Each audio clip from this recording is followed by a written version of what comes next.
A lot of times, out of nowhere, life just starts to happen and it gets crazy. You weren't expecting it. A death, finances, life.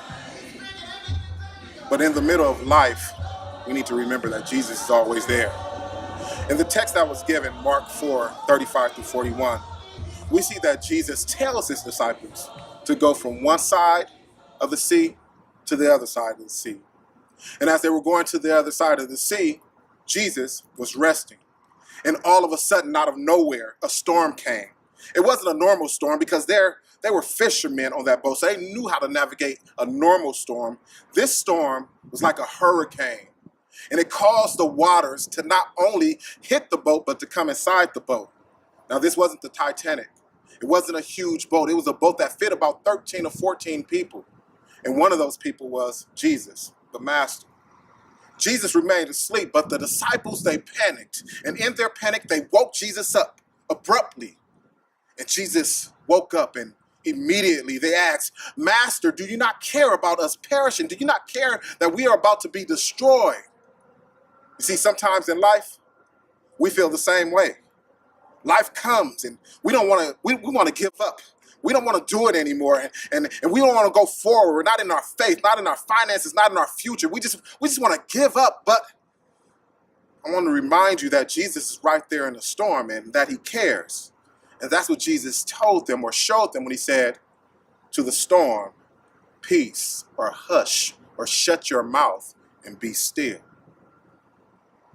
He then asked the disciples, basically in Alvin's version, "Yo, what's up with y'all? Y'all still don't have faith?" See, in that particular text, we don't see it being a faith issue. But when you've walked with Jesus and you've seen Jesus heal and you've seen Jesus cast out demons and you've seen Jesus do miracles upon miracle upon miracle, you've seen him be the Lord over the Sabbath, when you've seen all these things and then another life storm comes your way, you should be able to respond to it a different way. But they responded in fear.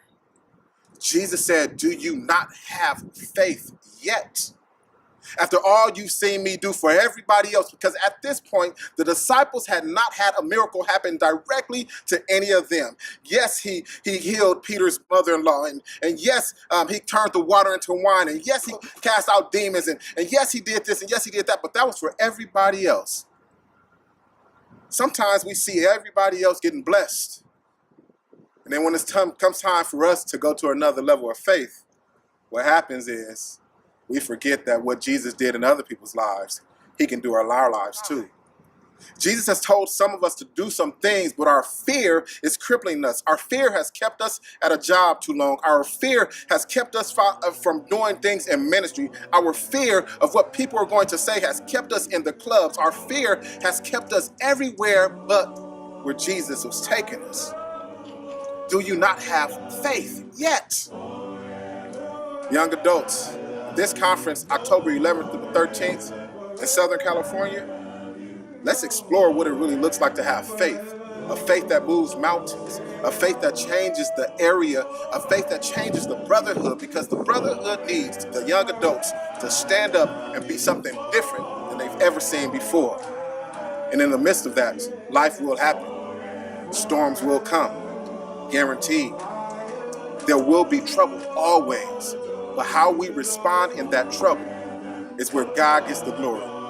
Do we not have faith yet? Let our faith overtake our fear.